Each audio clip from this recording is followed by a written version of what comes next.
A conversão do justo ao pecador. Queridos irmãos, que a paz de Jesus e a ternura de Maria esteja convosco.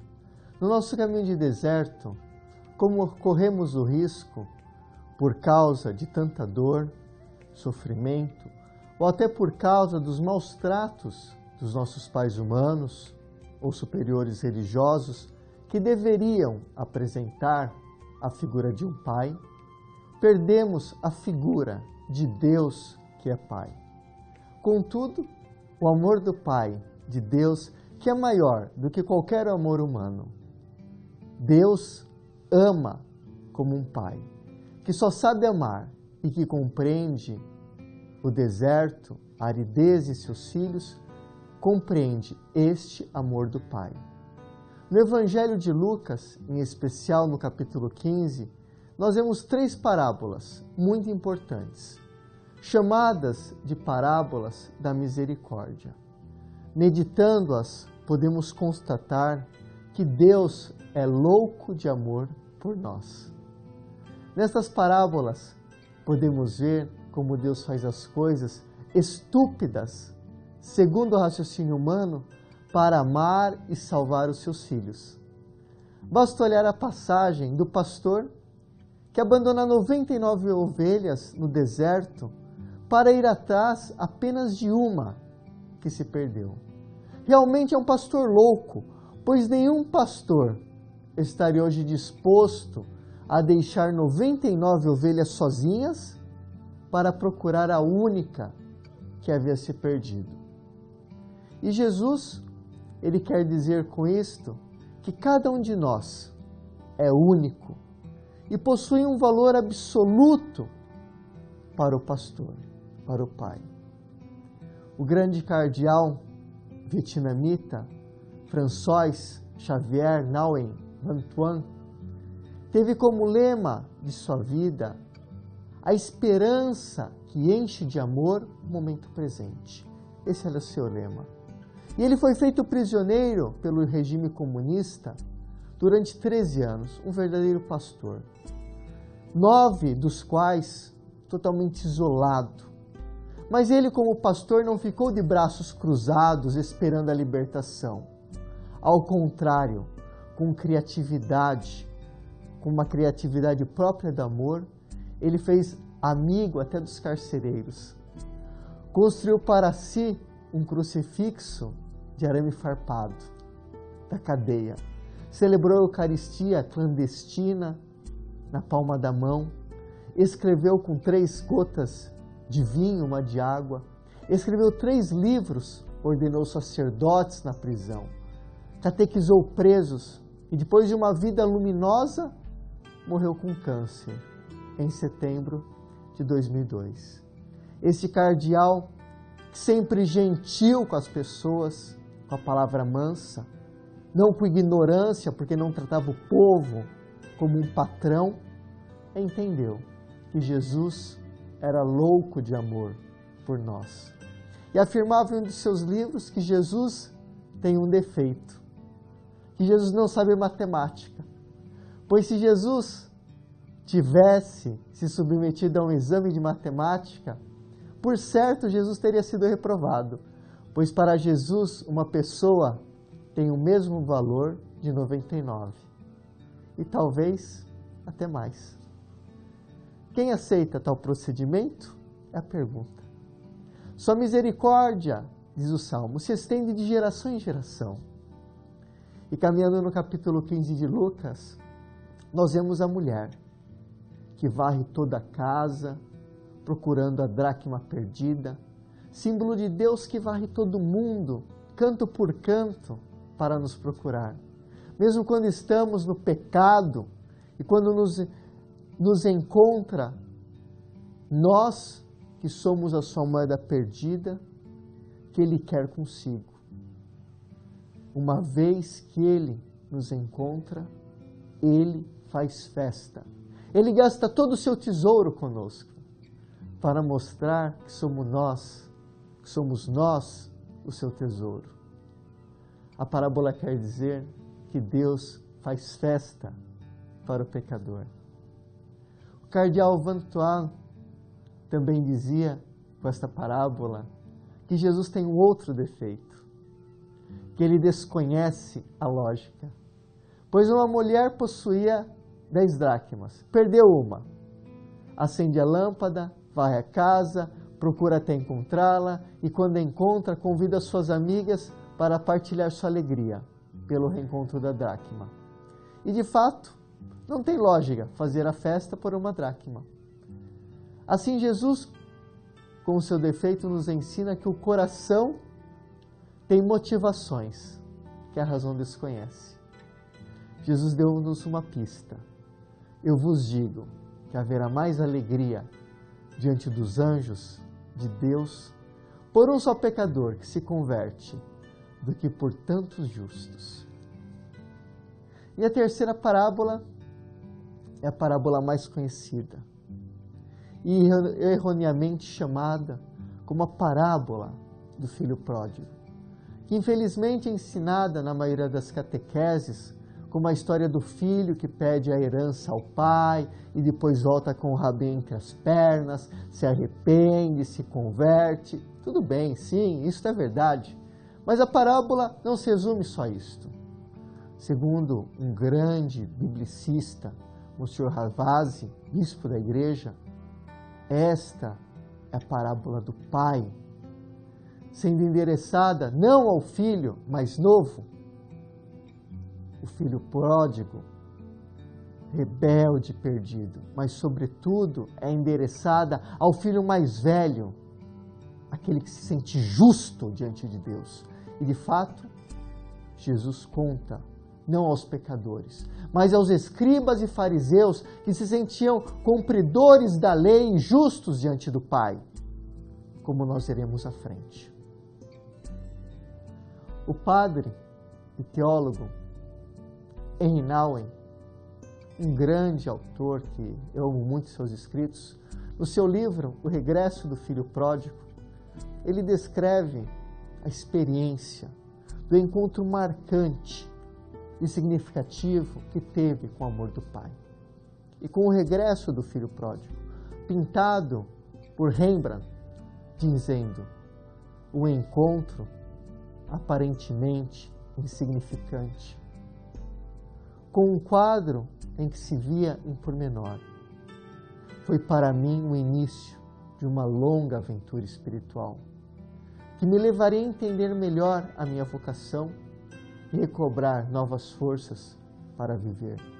Os protagonistas desta aventura são um quadro do século XVII e o seu autor, uma parábola do século I e o seu autor, e um homem do século XX à procura do sentido da vida, ou seja, eu mesmo. Os padres da igreja nos ensinam que se perdêssemos todos os evangelhos e ficássemos somente com esta página de Lucas 15, teríamos todo o evangelho, pois nela está o centro do evangelho e com ela podemos entender quem é Deus e quem somos nós. E percebemos que muitas vezes acreditamos em um Deus que na realidade não existe e não é Deus, em um Deus que nós criamos, em um Deus patrão e um Deus legislador, como os homens.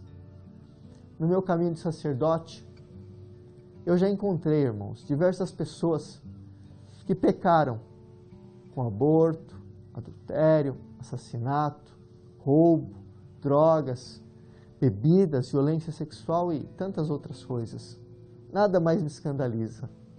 Mas o que mais me choca é que muitas delas, embora arrependidas com seu pecado, não se acham possibilitadas a receberem o perdão de Deus. Pois se julgam e se condenam, são juízes de si mesmas e acham que o seu pecado foi tão grande que Deus não pode perdoá-las e querem elas mesmas pagarem pelos seus erros e pecados. E realmente o fazem, se condenando, não acolhendo o perdão e a misericórdia de Deus. Pagam o seu pecado, carregando um peso enorme nos seus corações, com angústias, tristezas, não realizações, sofrimento e cansaço. sendo que o maior pecado não é este, mas é aquele de acreditar que para elas não há o perdão de Deus. Este sim é o maior pecado. Deus, ele perdoa todos os pecados, todos, porque ele é misericórdia. Meu irmão e minha irmã, pare de se condenar. Aceite o amor de Deus por você. Se perdoe, deixe-se amar. Pare de viver do passado, do seu pecado. Deus quer te dar uma vida nova. Deus quer que você o aceite e se deixe amar. Deus quer te dar a chance de recomeçar no amor, com a paz no teu coração. Deus te ama e te perdoa. Ele é misericórdia. Bom, vamos ver então a parábola do Pai. Lucas 15, versículos 11 a 32. Disse também, um homem tinha 2 filhos. O mais moço disse ao seu pai, meu pai, dá-me a parte da herança que me toca. O pai então repartiu entre eles os haveres.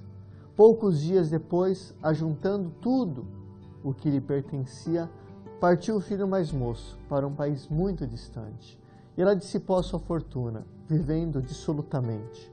Depois de ter esbanjado tudo, sobreveio àquela região uma grande fome, e ele começou a passar penúria. Foi pôr-se ao serviço de um dos habitantes daquela região, que o mandou para os seus campos, guardar os porcos. Desejava ele fartar-se das vagens que os porcos comiam, mas ninguém lhes dava. Entrou então em si e refletiu, quantos empregados há na casa de meu pai, que tem pão em abundância, e eu aqui estou a morrer de fome. Levantar-me-ei e irei a meu pai e dir-lhe-ei, meu pai, pequei contra o céu e contra ti, já não sou digno de ser chamado teu filho. Trata-me como um dos teus empregados. Levantou-se, pois, e foi ter com o seu pai. Estava ainda longe quando seu pai o viu e, movido de compaixão, correu-lhe ao encontro. Lançou-lhe ao pescoço e o beijou. O filho lhe disse então, meu pai, pequei contra o céu e contra ti, já não sou digno de ser chamado teu filho. Mas o pai falou aos servos, trazei-me depressa a melhor veste e vestilha, e ponde-lhe um anel ao dedo, calçado nos pés, trazei também um novilho gordo, matai-o, comamos e façamos uma festa. Esse meu filho estava morto e reviveu. Tinha-se perdido e foi achado. E começaram a festa. O filho mais velho estava no campo. Ao voltar e aproximar-se da casa, ouviu música e danças. Chamou um servo e perguntou-lhe o que havia. E ele lhe explicou, voltou teu irmão, e teu pai mandou matar um novilho gordo, porque o reencontrou, são e salvo. Encolerizou-se ele e não queria entrar, mas seu pai saiu e insistiu com ele. Ele então respondeu ao pai, há tantos anos eu te sirvo, sem jamais transgredir ordem alguma tua, e nunca me desses um cabrito para festejar com meus amigos. E agora que voltou este teu filho, que gastou todos os teus bens com as meretrizes, logo lhe mandasses matar um novilho gordo. Explicou-lhe o pai, filho, tu estás sempre comigo, e tudo que é meu é teu. Convinha, porém, fazermos festa, pois esse teu irmão estava morto e reviveu. Tinha se perdido e foi achado. Irmãos, Jesus, no Evangelho, é por diversas vezes criticado por comer com os pecadores públicos. E realmente agora, com esta parábola do Pai, Jesus quer dar uma lição aos justos, aos escribas e fariseus, e mostrar-lhes por que e por quem ele faz festa. Nesta parábola, o Pai faz festa pelo filho mais novo, que nós chamamos de perdido, de devasso, de inconsequente, de pecador. E do outro lado, o filho mais velho quer ficar de fora da festa, porque vem cansado do trabalho, impecável, que fazia todos os dias.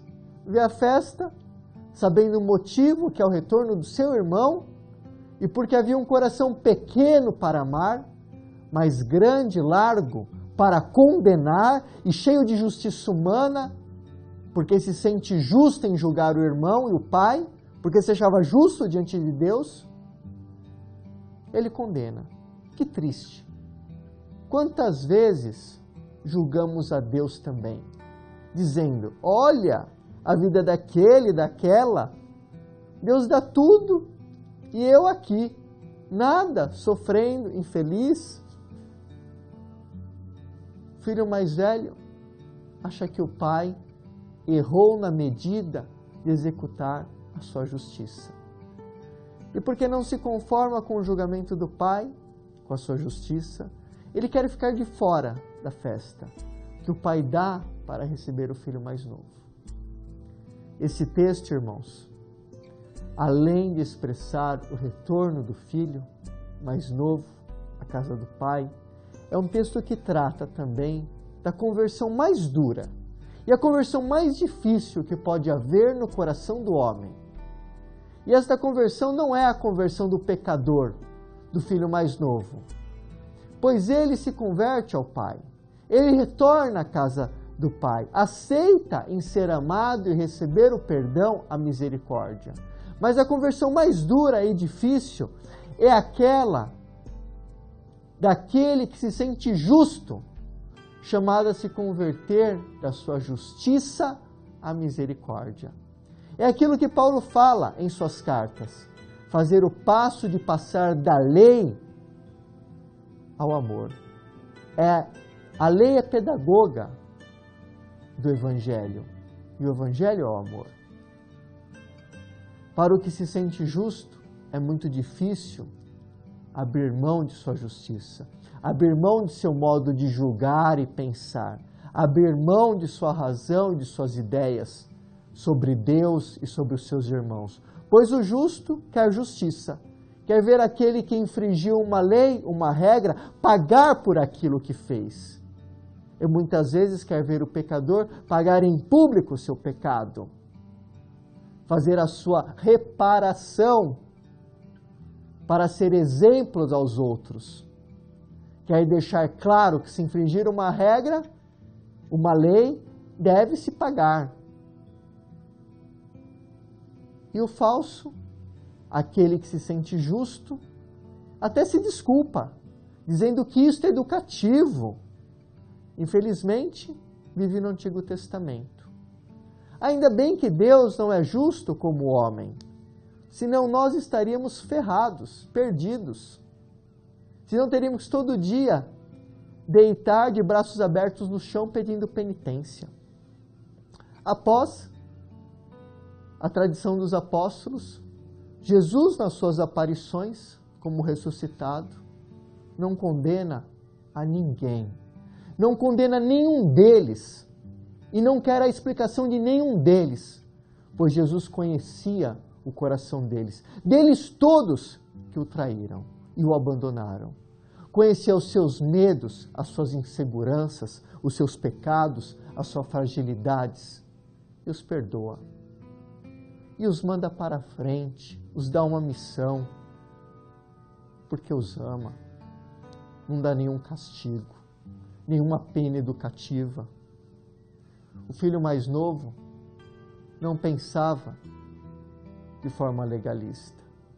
E por isso, se vendo sobrecarregado de tantos afazeres, de tantos deveres, pensa, é melhor ir embora da casa e trilhar o meu caminho, pois estou cansado de fazer uma vida assim, castrada, sem prazer, cheia de obrigações, só de cobrança, sem descanso, sem nada. O filho mais novo pensava assim, porque tinha uma ideia de Deus errada. Como muitas religiões que pregam um Deus que escraviza o homem nos seus deveres e fazem o homem pensar assim, que quer o sangue do homem, o seu sacrifício em troca do paraíso.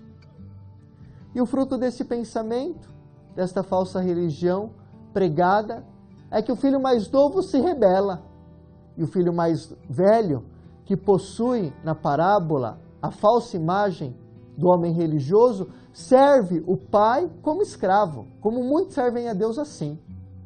Assim, irmãos, podemos afirmar que os dois irmãos são iguais. Todos os dois possuem a mesma falsa imagem de Deus. E para nós, quem é Deus? Um castrador? Um punidor? Um condenador? Ou Deus é amor? Satanás sugere a todos nós que Deus é o patrão e que quer nos fazer escravos de sua vontade. Sendo ele, então, o patrão de tudo, o legislador, o juiz, é ele, então, que nos condena à morte eterna, se não cumprirmos a lei que ele nos dá. E é triste saber que existem superiores de comunidades religiosas que tratam os religiosos como escravos de si mesmos, que se sentem patrões e até dizem que são patrões, proprietários até da obra de Deus, e querem serviçais seus e não consagrados de Deus. Autoritarismo e não autoridade no serviço do amor. Infelizmente, em muitas igrejas, ainda se prega também um Deus carrasco. Olho por olho, dente por dente. Muitos pregam um Deus que pune, que condena, pregações que falam pouco do amor de Deus, mas carregadas de moralismo, que cansam, que dá nojo. Eu já escutei muitos que não dizem, muitos que dizem: padre, eu não aguento mais aquele padre que só fala do pecado, do inferno, num discurso moralista duro, e não fala do amor de Deus. Como que querendo que eu me convertesse por medo de Deus e não por amor. É triste. A nossa religião, irmãos, não é uma religião da escravidão, dos homens, porque Deus não condena ninguém. Ao contrário, Ele morreu na cruz e morreu por todos os homens pecadores. Foi morto pelas mãos dos justos como blasfemador, porque para aqueles justos, um Deus assim é um herético. E contudo, Deus se deixa julgar e condenar pelos justos para mostrar que Ele não é justo, como os homens pensam. Aliás, a sua justiça é outra. É a misericórdia. Diante destas pregações enfadonhas de ameaças, o homem que ainda não conhece o amor de Deus pensa: se Deus é assim, eu quero a minha liberdade. Quero ser um ser humano livre e não escravo. E diante dessas falsas interpretações de Deus, o Evangelho nos apresenta um caminho de saída, para não vivermos no servilismo e para não cairmos no ateísmo, para chegarmos à liberdade dos filhos de Deus. A religião do amor, que é a lei suprema por si mesma. E esta é a difícil conversão de cada um de nós, que ora é o filho mais novo, que se rebela, e ora é o filho mais velho, que está preso no servilismo, se achando merecedor de toda a herança que receberá do Pai, e desejando a morte daqueles que não vivem com Ele, querendo a vingança. Os dois irmãos, assim, cometem o mesmo erro. Não aprenderam a conhecer a imagem correta de Deus. Não vê em Deus um pai e uma mãe de amor. E na história da igreja é engraçado observar que temos vários exemplos de filho mais velho, que em nome desse Deus carrasco fizeram cruzadas, inquisições, para eliminar os maus, os que pensavam diferente. Usaram do poder que tinham para oprimir os subalternos e, em vez de servir, se fizeram servidos por eles. E, por fim, se sentiam justos diante de Deus. Assim, irmãos, no início do capítulo 15, versículo do 1 ao 3, nós vemos que a parábola retrata, aproximavam-se de Jesus os publicanos e os pecadores para ouvi-lo. Os fariseus e os escribas murmuravam: este homem recebe e come com pessoas de má vida. Então, Jesus lhe propôs a seguinte parábola. É engraçado que, já nos primeiros versículos, vemos que nosso Deus, é apresentado por Jesus de um modo diferente do Deus Santo que os fariseus acreditavam. Se fazia visível, se aproximava dos pecadores públicos, dos impuros, enquanto os rabinos, em um banquete, se afastavam, se sentavam bem longe dos desgraçados, dos pecadores que não pagavam dízimo, que não jejuavam, que não vão à missa todos os domingos, que não rezam. Jesus, ao contrário, porque comia e se misturava com os pecadores públicos, é julgado e condenado pelos justos. E por isso, em Nazaré, a sua família pensava que ele havia ficado louco. A comunidade cristã, a exemplo de Jesus, ela deve acolher a todos, não só os pecadores arrependidos, mas também os que estão na perdição. E por isso os escribas murmuravam e se escandalizavam com o comportamento de Jesus, porque esse comportamento lhes incomodava. Lhes incomodava ver Jesus indo à casa dos pecadores, comendo com eles, convidando-os a comer com eles, em seus banquetes, em suas casas.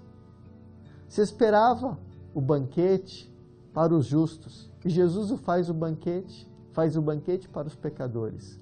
Assim, crer que Deus está somente da parte dos bons e dos justos, isto sim é uma heresia. E disse a eles esta parábola. O problema de Jesus não é converter os pecadores. Com eles Jesus está de acordo. Jesus os compreende e eles compreendem Jesus. O problema é converter os homens de cabeça dura, que se acham justos. É como Jonas no episódio dos ninivitas. Jonas queria que os ninivitas morressem porque eram pecadores. E Deus envia Jonas porque, antes de tudo, quer converter Jonas. E Deus teve que tribular para converter ele, que nem queria ir a Nínive. E quando Jonas vai lá, todos os pecadores se convertem, enquanto o coração de Jonas, que se sentia justo, ainda não estava convertido. Disse também Jesus, um homem tinha 2 filhos. Nesse versículo 11, diz que um homem tinha 2 filhos. É um pai. Mas é chamado de pai porque seus filhos não queriam como pai. E esses filhos representam toda a humanidade, que se divide em 2 categorias. Aqueles que são pecadores, como o filho mais novo, e os que são justos, como o filho mais velho. E nessas 2 categorias estão todos os filhos do Pai. A diferença é que aquele que erra não cria graves dificuldades para aceitar o amor misericordioso. Mas quem é justo faz um grande problema para aceitá-lo. Porque não aceitam que Deus é amor e misericórdia. E muitas vezes não aceita o seu erro e pecado. Querem colocar a culpa sempre em alguém, mesmo que esse seja o seu irmão, para desculpar a sua própria culpa, ou até mesmo colocar a culpa no pai. Esses filhos têm em comum a irmandade, embora não se sentiam irmãos e não queriam sê-lo. Pois o Evangelho não diz que o filho mais velho tentou convencer o seu irmão de ficar. Ou seja, não se sentindo irmãos, negam também a imagem do pai em si mesmos. No versículo 12, diz que o filho mais moço disse ao seu pai, meu pai, dá-me a parte da herança que me toca. E o pai então, é interessante, repartiu entre eles os haveres. E quando um rabino começava a descrever uma parábola, iniciando a dizer um homem ou um pai, todos entendiam que ele estava falando de Deus. Mas o problema é que quando Jesus diz um homem havia 2 filhos, porque para os judeus Deus havia apenas um filho, Israel, pois os demais não eram filhos. E se notamos no texto, assim, no Evangelho, pronuncia por 12 vezes assim a parábola, a palavra pai. O chama pai o irmão menor, os servos, os escravos. E por engraçado, o filho mais velho não chama o pai de pai, mas de este teu filho menor. Embora o filho mais velho não reconheça naquele homem pai como pai, também não reconhece o irmão como seu irmão. Aliás, somente reconhece quando diz, este teu filho mais novo. O engraçado é que vendeu tudo. Os israelitas viam Deus como o imperador, legislador. E por isso chamavam apenas Abraão de pai. E é Oséias que introduz na Sagrada Escritura a imagem de Deus como esposo e como pai. E Jesus, ao contrário dos israelitas, inicia a sua oração chamando Deus de pai, Abá, que não é propriamente pai. Para explicar melhor, o termo Abá era usado como por um garoto que brinca, vê o seu pai perto, sai correndo ao encontro dele e diz, como os nordestinos, painho. É chamar o pai de papai, mas de uma forma totalmente carinhosa. E o pai dá um cheiro no filho. Neste pai, Abá, esse pai que é Abá, nesse termo há uma relação de amor. Deus não quer ser chamado de onipotente, de onipresente, onisciente, mas quer ser chamado de painho. Esta mensagem que ele nos deixa em Jesus. Jesus, no momento mais dolorido, que é tentado a fugir da sua cruz, ele diz, Abá, painho, papi, papai, é o papi das crianças, painho. Deus é Abá, é acolhimento, é ternura, não é imposição. E não é um Deus criado à nossa imagem. O problema aqui, irmãos, é que esta parábola é a relação dos 2 filhos com o pai. Ambos não consideram o pai como pai, mas como um patrão. O filho mais novo escolhe ir embora com a sua parte da herança e se rebelar. Quer a autonomia do pai, quer a liberdade, quer asa para voar. E o filho mais velho escolhe ficar. Fazer tudo certinho para depois herdar tudo e por isso fica na casa do pai. O pai é o contrário. Quer bem a ambos. E o contrário do que pensam os seus filhos é um pai de amor, que eles não conheciam. Liberdade e misericórdia. E por isso dá herança ao filho mais novo, que achava impossível viver com o pai. E se rebela e vai fazer aquilo que quer, que lhe dá prazer, escolhendo a estratégia da liberdade e do prazer. E o pai deixa o filho menor ir, tranquilo. E ao filho mais velho, o pai também o deixa livre para partir, como veremos à frente. E este escolhe a estratégia do dever, do legalismo, de ficar em casa. E por isso, ao retorno do seu irmão, ele não quer entrar, porque vê a vida como um dever, como uma religião e não como um amor, liberdade absoluta. No livro de Sirácides, que era um sábio que viveu no fim do 3º século a.C., ele deixou escrito, é melhor que os teus filhos recebam a herança somente no momento da morte. Sirácides 33. E este pai, ao contrário, dá. Peçamos, irmãos, a graça de vivermos como filho de Deus, livres no amor, e para amar sabendo que Deus é um Paiinho, que nos ama e que não quer escravos, mas filhos. Então oremos, irmãos, com amor e confiança agora, pedindo a cura total do nosso coração, para que toda a desconfiança caia por terra e para que possamos sentir este grande amor de Deus, que é Pai na nossa vida. Pai nosso, que estais nos céus, santificado seja o vosso nome, venha a nós o vosso reino, seja feita a vossa vontade, assim na terra como no céu. O pão nosso de cada dia nos dai hoje, perdoai-nos as nossas ofensas, assim como nós perdoamos a quem nos tem ofendido, e não nos deixeis cair em tentação, mas livrai-nos do mal. Amém. E por intercessão de Nossa Senhora, abençoe-vos o Deus Todo-Poderoso, o Pai, o Filho e o Espírito Santo. Amém. Irmãos e irmãs, Deus os abençoe, fiquem na paz. Tchau, tchau, até mais.